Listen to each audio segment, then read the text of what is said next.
we should start with just a brief background of the history of the Israeli and Palestine conflict and what led to today. Obviously, when you try to give a background story of a conflict, the question is always, where do you begin? Because depending on where you begin, it can be seen as a partisan issue. I will take where we begin at 1948. The indigenous population of Palestine numbered about 1,300,000. What were called back then the Zionist settlers, namely Jews who came to Palestine roughly from the beginning of the 20th century on. They numbered roughly 600,000. By 1947, there was an irreconcilable conflict between the indigenous Arab population and the Zionist Jewish settlers. That conflict was then thrown into the hands of the newly created United Nations, and the UN its designated responsibility was to try to work out a resolution, a settlement of the conflict, not necessarily applying the highest principles of justice, but trying to combine, as in most conflicts, principles of justice with practicality, what's possible. The United Nations General Assembly, in what's called UN Resolution 181, it divided Palestine, or proposed that Palestine be divided into two states, an Arab state, which would comprise approximately 44% of Palestine, and a Jewish state, which would comprise approximately 56% of Palestine. On the Arab side, did not accept that recommendation for two main reasons. One, they were the indigenous population, and number two, and therefore their rights should have priority, or their desires and aspirations should have priority. And number two, because the division did not remotely correlate with the demographic balance in Palestine. The 600,000 Jews were allocated 56%.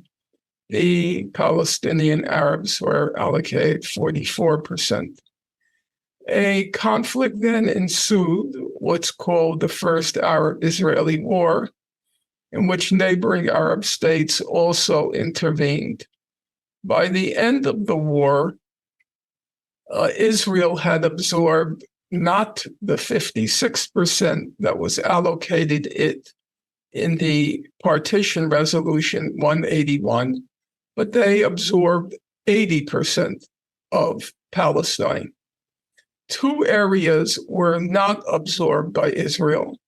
Number one, the Gaza Strip, which came under Egyptian administrative control, and the West, what came to be called the West Bank, including East Jerusalem, which came under Jordanian control. In the course of Israel's creation in 1948, it expelled about 90% of the population within the border, 90% of the indigenous population within the borders that became Israel. Of those 90%, roughly 750,000 Palestinians were expelled from the area that became Israel. Of those 750,000, about 250 to 290,000, they fled to Gaza. And they are the origins of the Gaza population today. The population of Gaza at the time was about 80,000. So now that population of Gaza was swamped by the refugees who were expelled in 1948. Without wanting to anticipate too much of what's going to come in a few moments, so those refugees and their descendants now meaning today, they constitute approximately 70% of the population of Gaza. So when we hear today about the population of Gaza, roughly now 2.2 million people, of those 2.2 million people, approximately 70% constitute refugees and their descendants. Now, to go back to where we were in the very condensed historical record, in 1967, there was another war between Israel and the neighboring Arab states. And in the course of that war, two things happened. It was the second, if the term can be used, it was the second great expulsion. About 300,000 Palestinians were expelled from the areas that Israel now conquered. And the areas Israel now conquered were the Gaza Strip and the West Bank, including East Jerusalem. So the bottom line is, in 1900, the population was about 90% Palestinian Arab. In 1947, the population was about 1,300,000 Palestinian Arabs and 600,000 Jews. And in 1947, before the partition plan, Israelis owned about 6% of the land in Palestine. The partition resolution awarded the newly created state of Israel 56% of Palestine. By the end of the war of 1948, Israel controlled 80% of Palestine. After the June 1967 war, Israel now controlled all of Palestine. The whole of Palestine had now come under Israeli control. Under international law, because these territories were conquered by Israel in the course of the war, under international law, they weren't part of Israel as a legal fact.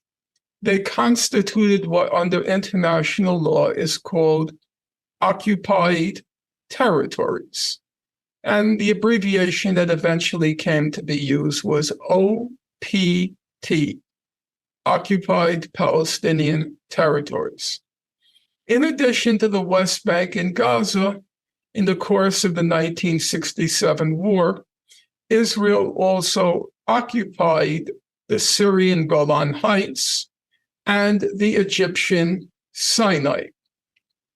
Once again, the question of how to resolve this seemingly intractable problem was thrown into the court of the United Nations. And there were very protracted deliberations, both in the General Assembly and subsequently in the Security Council. And the proposal put forth by the Security Council, it was embodied in probably the most famous resolution in the United Nations history. It's called UN Resolution 242. And the essence of UN Resolution 242 is very simple. It's based on UN principles, international law principles, and the principles of the UN Charter. Those principles are, number one, which is spelled out in the preamble to UN Resolution 242. The first principle is it's inadmissible to conquer territory by war. It's inadmissible to conquer territory by war. Israel acquired the West Bank, Gaza, the Egyptian Sinai, the Syrian Golan Heights in the course of a war. And therefore, according to international law and UN principles, Israel had no title to those territories. That was the first prong of UN Resolution 242. The second prong was that Israel as a state had the right under the UN Charter to live at peace with its neighbors. And therefore, the Arab states, the neighboring Arab states, and any other parties to the conflict had a legal obligation to accept Israel as a state in the region. That came to be called the land for peace solution to the conflict. Namely, Israel had to relinquish control of the West Bank and Gaza. Now I'm talking strictly about the Palestinian-Israeli dimension, because there's, of course, still the Egyptian dimension with the Sinai Desert, the Syrian dimension with the Golan Heights. But from here on in, I'm going to put them to the side, because obviously we're talking about this topic now in light of the most recent events. So right at this point, I'm going to hone in just on that Palestine-Israel dimension of the conflict. Having said that, the terms of UN Resolution 242 were very straightforward.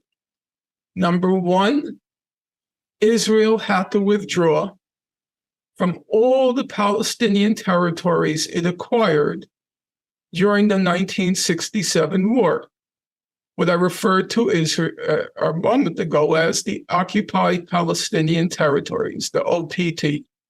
And in turn, the Palestinians were obliged to recognize Israel as a legal state, a member of the United Nations.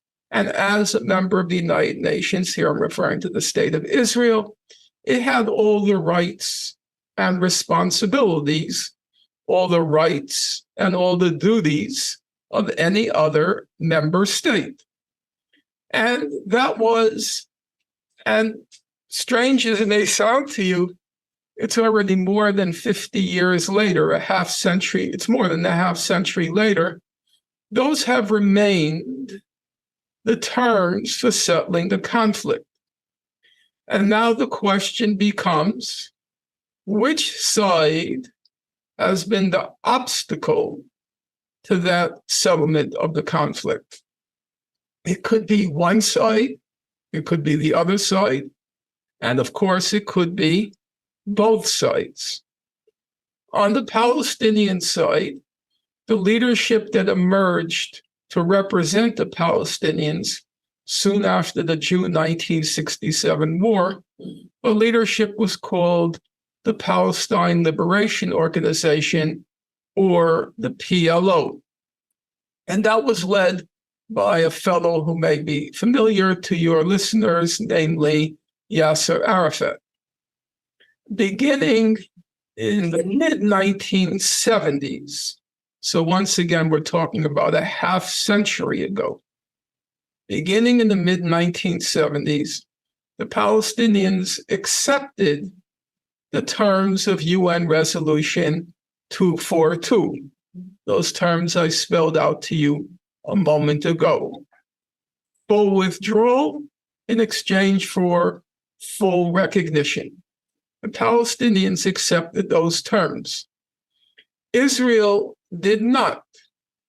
Israel was not prepared to relinquish control over the territories, or at any rate, parts of the territories that they had conquered in the 1967 war. Their attitude after 1967 was the same as their attitude after 1948. You will recall I said the UN Resolution 181 allocated 56% of Palestine to the Israelis. They conquered 80%.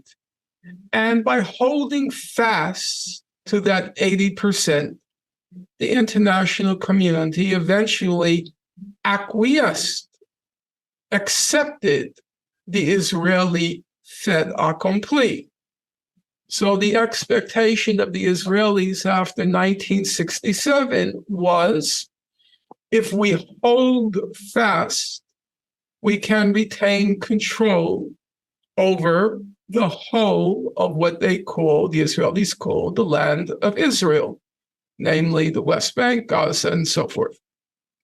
So Israel was determined not to relinquish control over a large part of the territory, let alone recognize a Palestinian state living side by side with it.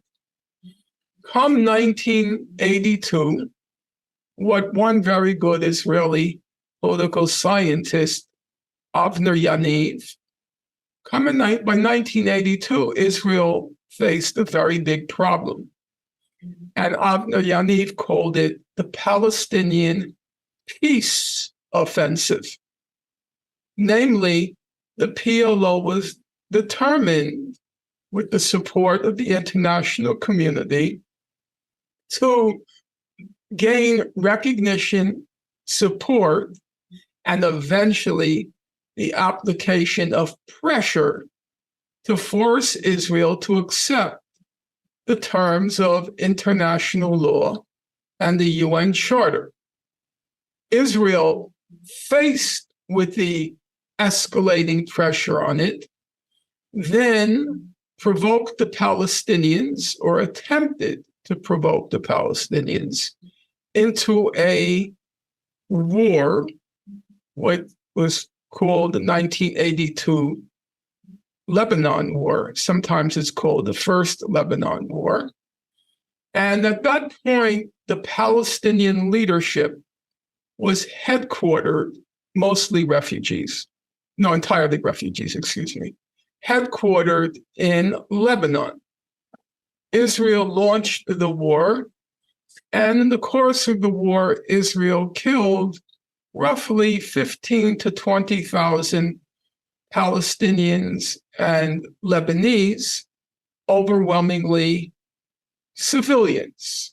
It's worth noting for your listeners that actually the Israeli death or kill rate back in 1982 was actually much higher than any of the recent Israeli assaults on Gaza or any of the recent Israeli armed conflicts with its neighbors.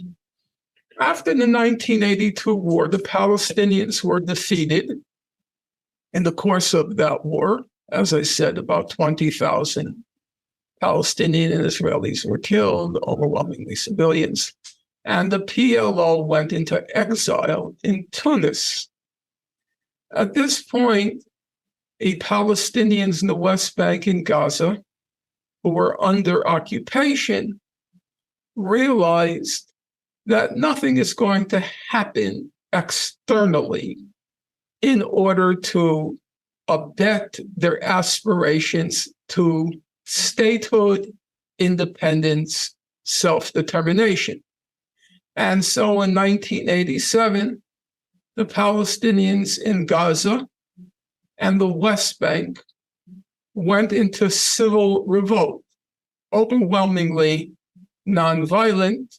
It was called, your listeners who are not old enough to remember, it came to be called the First Intifada, Intifada,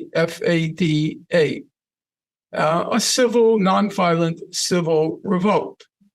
I happened to be there during that civil revolt. I lived in a Palestinian Christian village outside Bethlehem called Beit Sahur, and I lived in a Palestinian refugee camp, or right across the street from a Palestinian refugee camp in Hebron called Fawar Camp.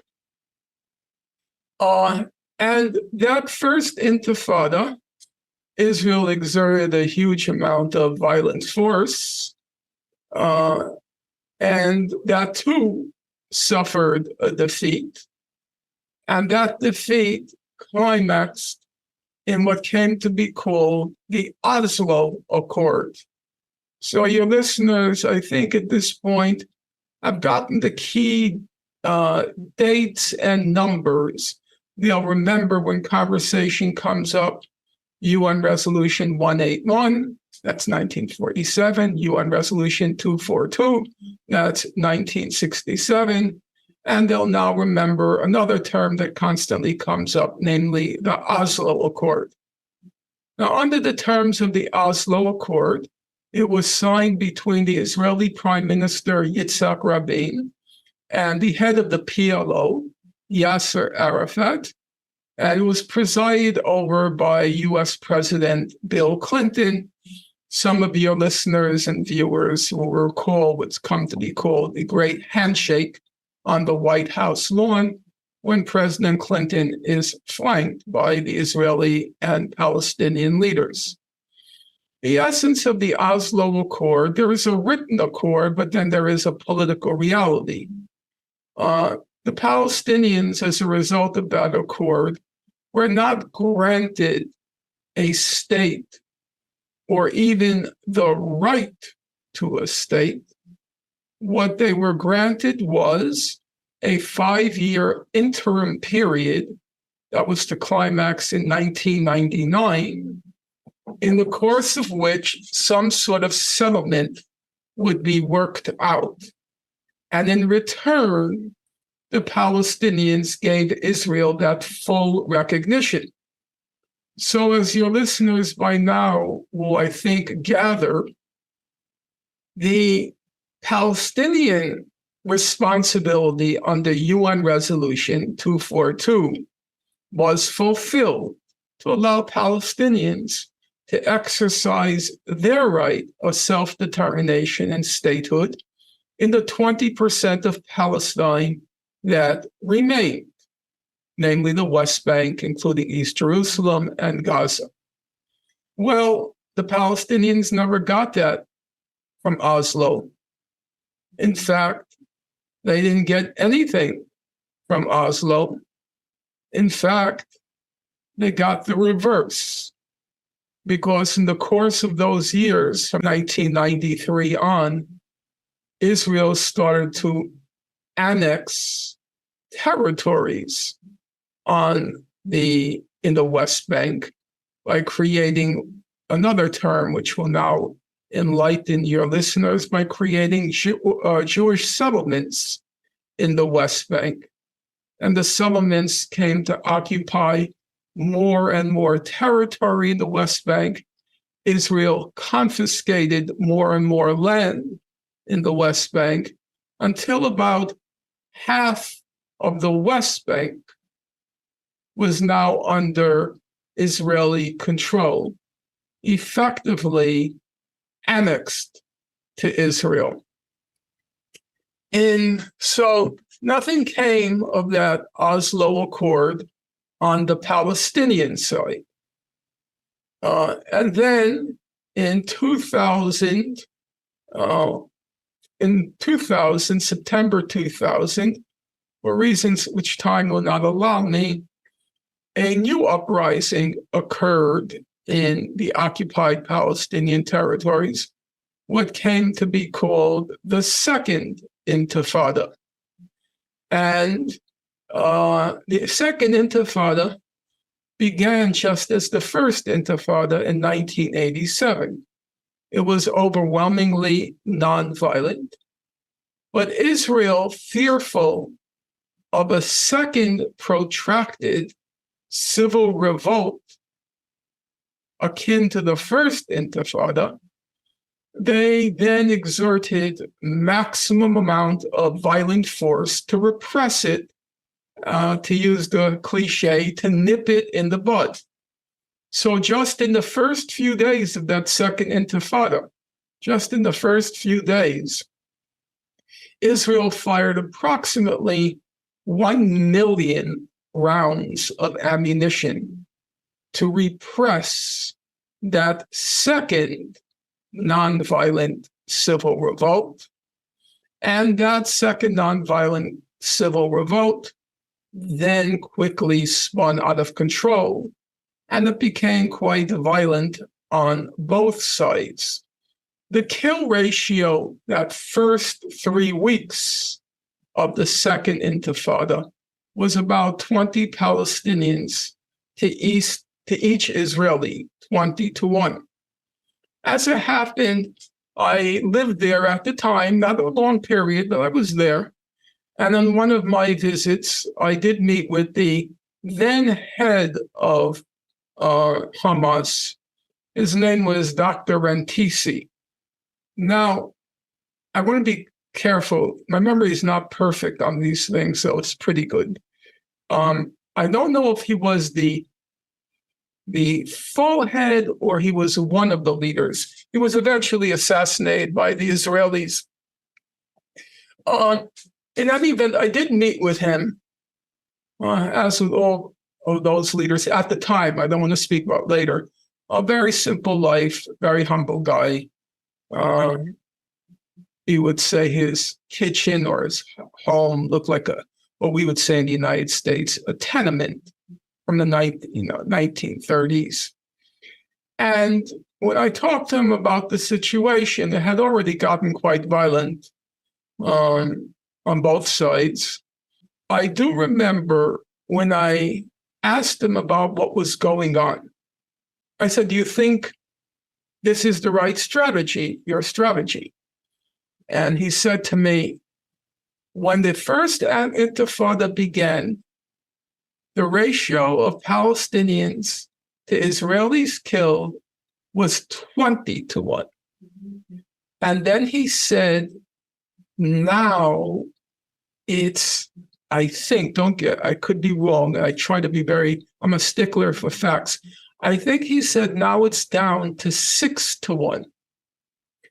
And I remember thinking at the time and commenting to Palestinian friends, I thought to myself, this wasn't really a political strategy. It was just eye for an eye, tooth for a tooth. It was calculating the efficacy of the strategy he chose, or Hamas chose, just in terms of trying to establish an equality, not of human life, but an equality of death or corpses.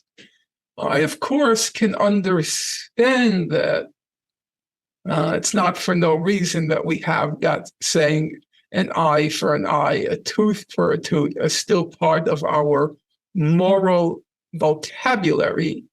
Even though many people repudiate it, it still rings loudly, it resonates for a large number of people. And so I didn't think then it was political. It was a kind of moral calculus.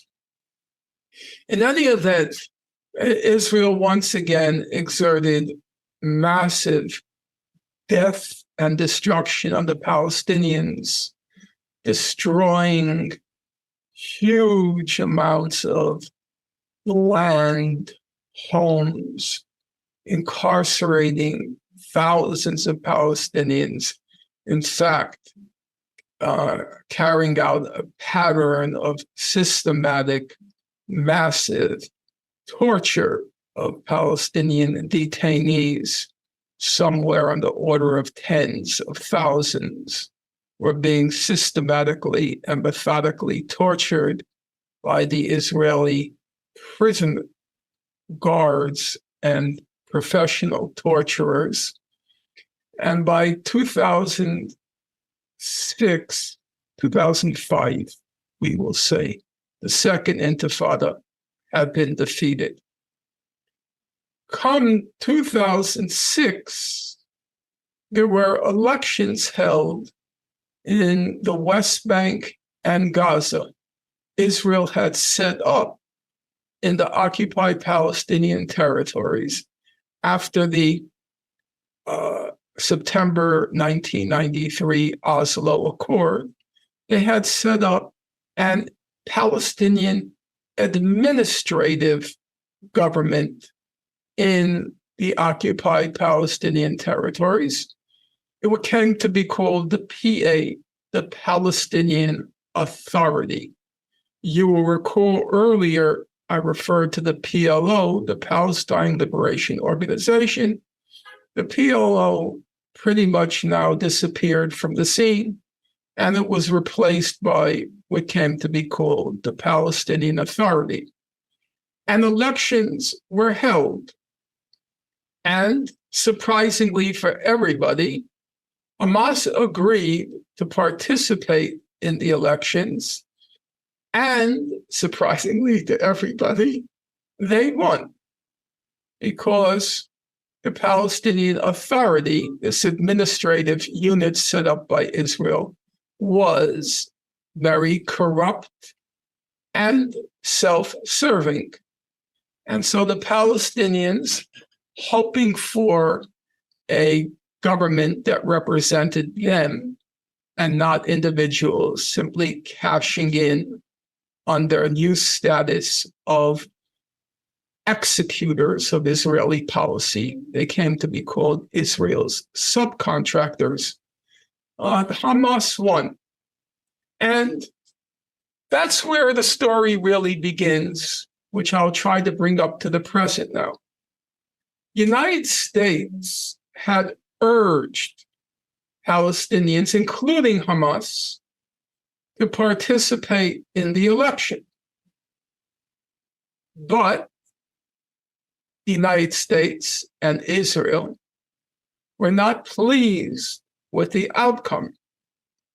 Former President Jimmy Carter was in the occupied territories to monitor the elections, and he pronounced them, and now I'm quoting you, completely honest and fair elections. When Hamas won, Israel immediately imposed a brutal economic blockade on Gaza. That blockade was then supported by the United States and the European Union. Palestinians were never given a chance. Hamas was never given a chance. The moment the results came in, the screws were turned in the hope and expectation that the Palestinians, knowing that the screws would not be unturned until they disposed of Hamas and reinstated the Palestinian Authority under the control of the preferred authorities of the United States, or the preferred figures of the United States. In fact, Hillary Clinton, at the time, she was the senator from New York, she said, "We made a big mistake by not rigging the election." That's what she said. "We made a big mistake by not rigging the election." Wow. So the Palestinians were now faced with a brutal blockade. Gaza is 5 miles wide and 25 miles long, or at least it was that until today, when it seems it's going to be cut in half again. but I'll get to that in a moment. What does 5 miles by 25 miles mean? I'll just give you my personal mental image of what that means. I jog 5 miles along the Coney Island seashore every morning. So it's the distance a person nearing 70, he jogs in the morning at the beach. What's the length of Gaza? It's less than a marathon. A marathon is 26.2 miles, and Gaza's, 5 miles. It's about the size of a marathon. Gaza, just a little less. And in that territory, there are 2.1 million people, or 2.2. There's some give or take on the actual number. That makes Gaza among the most densely populated places on God's earth. It's more populated than Tokyo. I don't want to anticipate too much. Yeah. Now, Israel says it's going to take control of the northern half of Gaza, which means among the most densely populated places on God's earth will now be twice as densely populated after the current bloodletting. Nobody for 20 years, nobody with the rarest of exceptions, nobody was allowed in and nobody was allowed out. So for the purposes of today's conversation, it means most of those Palestinians who crashed through the gates of Gaza, it was their first time ever leaving Gaza. They were in their 20s.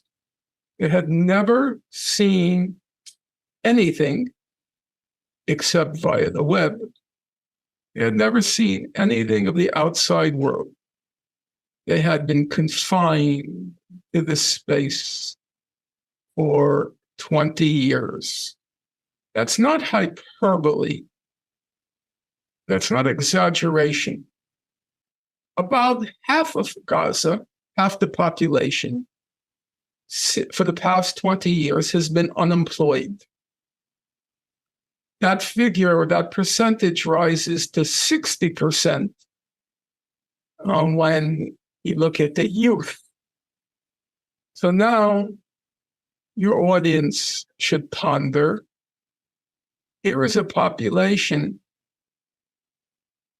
where a large part has been left for 20 years to just pace back and forth in an area that's among the densest, most densely populated in the world, with nothing whatsoever else to look forward to.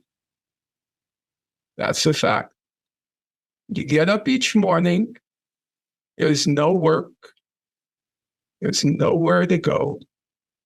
You can't even try your luck emigrating. See what happens. Come to the United States. Come to France. No, can't leave.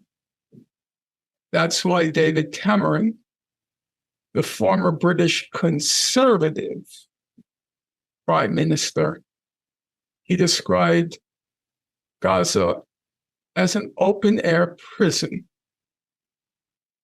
Baruch Kimmerling, a respected Israeli sociologist at the Hebrew University, he described Gaza as the world's largest concentration camp.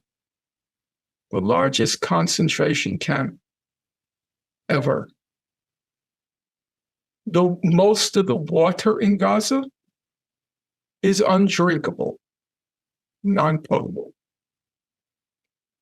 A half of Gaza is, by international humanitarian agencies, it's labeled severely bombed and secure. Now, collect all these facts with one other fact. Every listener should remember, as Israel is now proceeding to annihilate, by their own admission, to annihilate all human life in the all breathing life in the northern sector of Gaza, that half of Gaza, half, comprises children. One half of Gaza are children. If you can imagine the accumulated rage, the accumulated anger at being trapped, being born into the largest concentration camp ever. And then, after 20 years, they have that moment where they can exact revenge on October 27th. October 7th. But that's still not the full picture. In fact, as ghastly as that picture is, it doesn't even begin to touch the surface of the reality, because periodically Israel launches these high-tech massacres on Gaza, and in the course of which they kill very large numbers of civilians.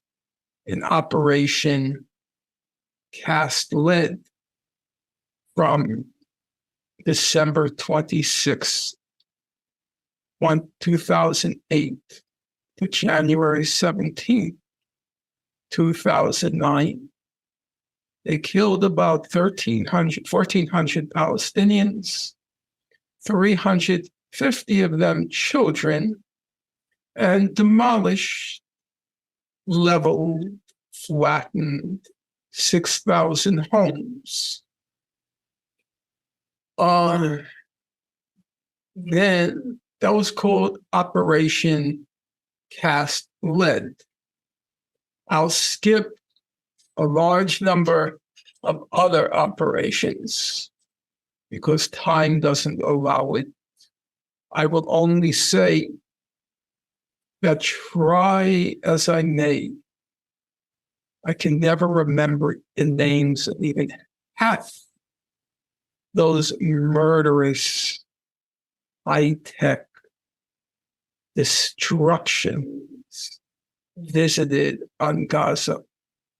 What Amnesty International called, it's not my title, bear in mind, after Operation Cast Lead, they issued a mammoth report titled 22 Days of Death and Destruction.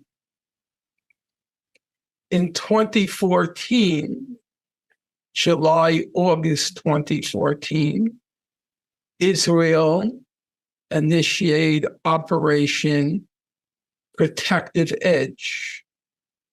In the course of Protective Edge, it killed about 550 Palestinian children. It demolished 18,000 homes. The head of the International Committee of the Red Cross, Peter Maurer is his name, Maurer, for those of you listeners who wanted to check what I'm saying now. It's the ICRC, International Committee of the Red Cross, Peter Maurer.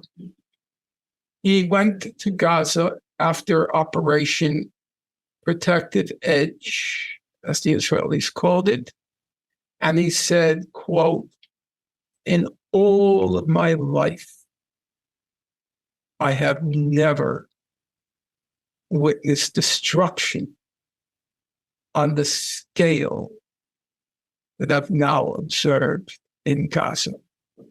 That's quite a statement. Just as Baruch Kimmerling, describing Gaza as the largest concentration camp ever, is quite a statement, but from a very responsible sociologist. Peter Moore, describing the destruction as the magnitude of the destruction. Remember, the job of the president of the ICR is to visit war zones. So he must have visited an awful lot. And he said he had never seen the magnitude of destruction in Gaza. Which means, and here for the first time in everything I just told you, I'm happy to present the documentation for every word I said. I wrote a book called Gaza, An Inquest into Its Martyrdom, which nobody has ever faulted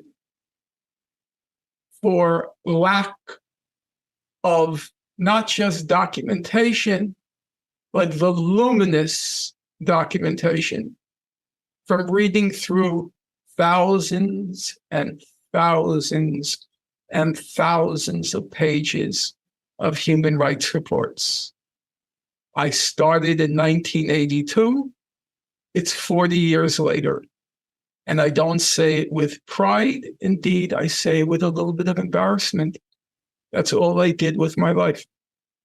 Document what happened there. So I'm quite confident that every claim I just made can be documented not by one source, but by voluminous sources. With that as a side note, let me get to my one point of speculation.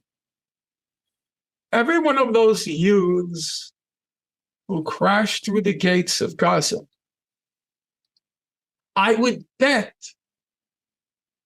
every dollar I own, every dollar, that everyone, because they knew they weren't going to come back. There was nowhere to hide in Israel.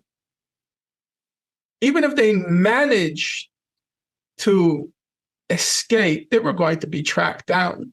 They knew that. They knew it was going to be their last day on God's earth.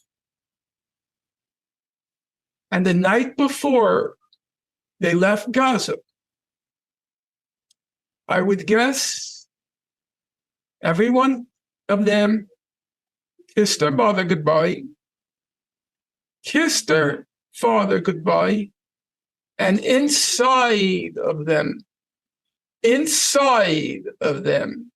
they vow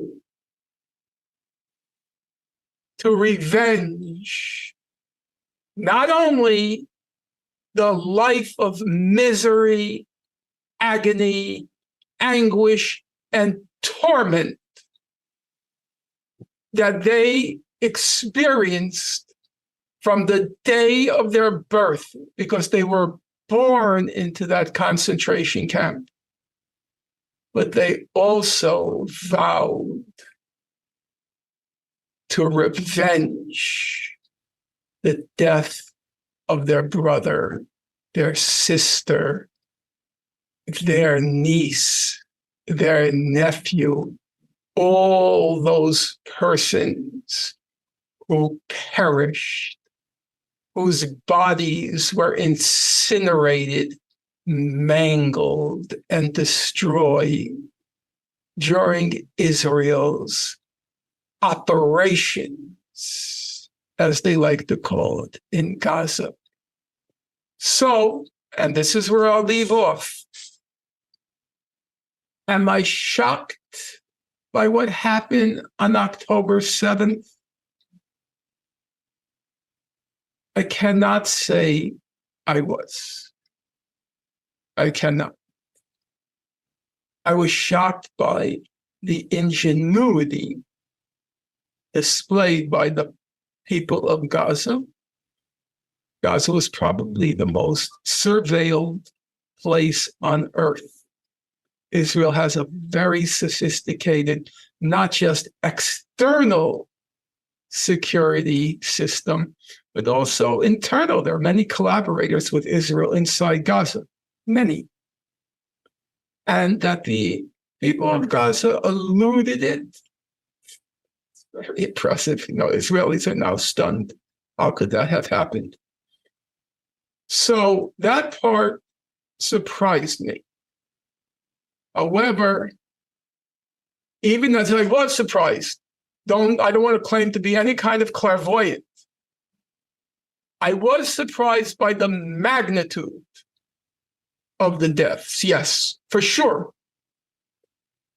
Was I surprised on reflection at the vengeance that inspired those killings? No, I can't say so.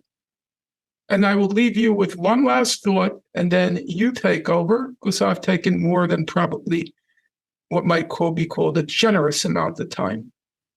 I want to be clear about this. I hope your program has a wide reach, and we have an opportunity to discuss these things. I'm going to just tell you something personal, which I've not said to anybody. This was a very hard week for me. I'm good at assembling facts. I'm good at putting them in a logical, coherent order. I can't say I have the greatest moral judgment. It's not bad, but moral judgment is like any other faculty. It requires study, reflection, means knowing the whole of moral philosophy. And I'm not competent in that area. And most of my adult life, I was a kind of, you might call, acolyte, disciple of Noam Chomsky. I think it's fair to say he was for 40 years a very close friend of mine. For reasons which I can't get into now, he wasn't available for moral judgment. Not the facts I feel confident about, but the moral judgment. How does one, if I can use the expression, position oneself morally in light of what happened October 7th?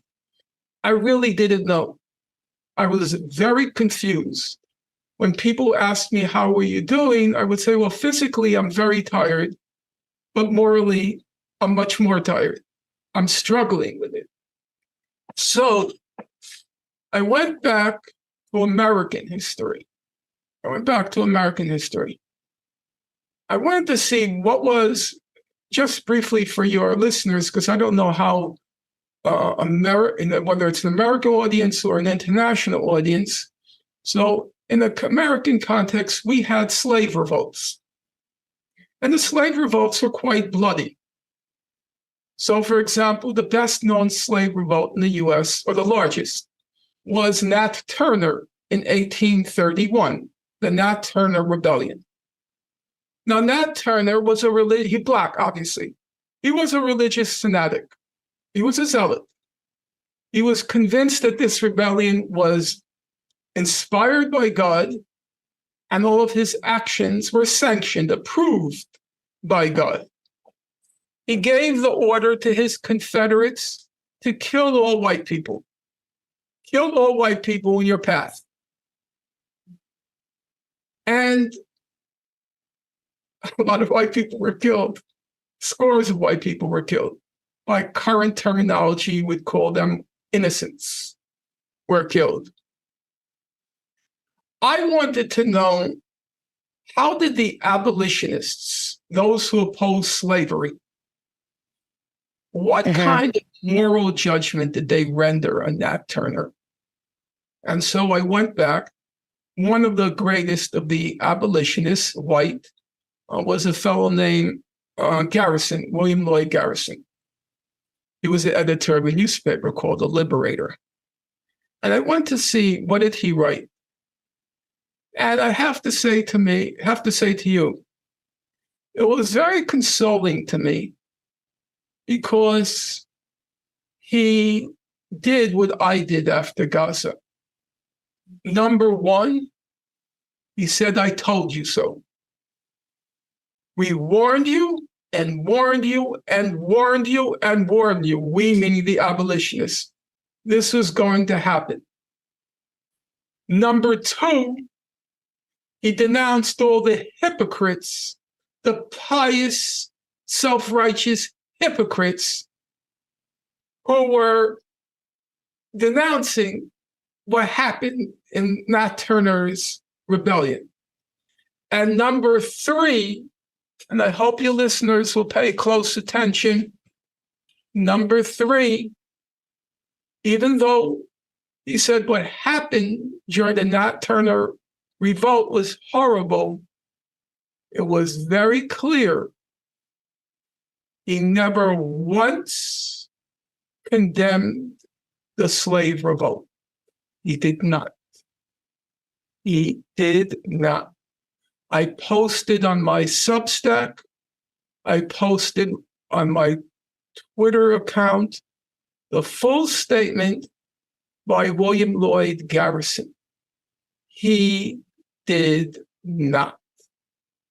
And the Nat Turner Rebellion, and I described it to you just a moment ago quite accurately, it now occupies an honored place in American history.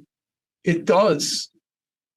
And William Lloyd Garrison is a revered figure. There were basically William Lloyd Garrison, Charles Sumner, Thaddeus Stevens, and Garrett Smith. There are a few, but he's one of the revered figures of the abolitionist movement to end slavery.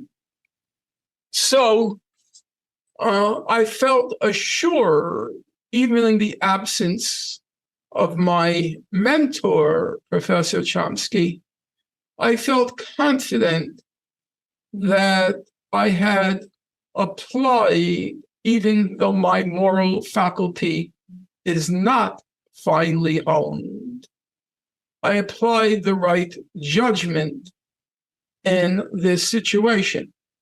I've gotten some very ugly backlash from people who meant a lot to me in life. However, if the judgment is right, I won't retreat.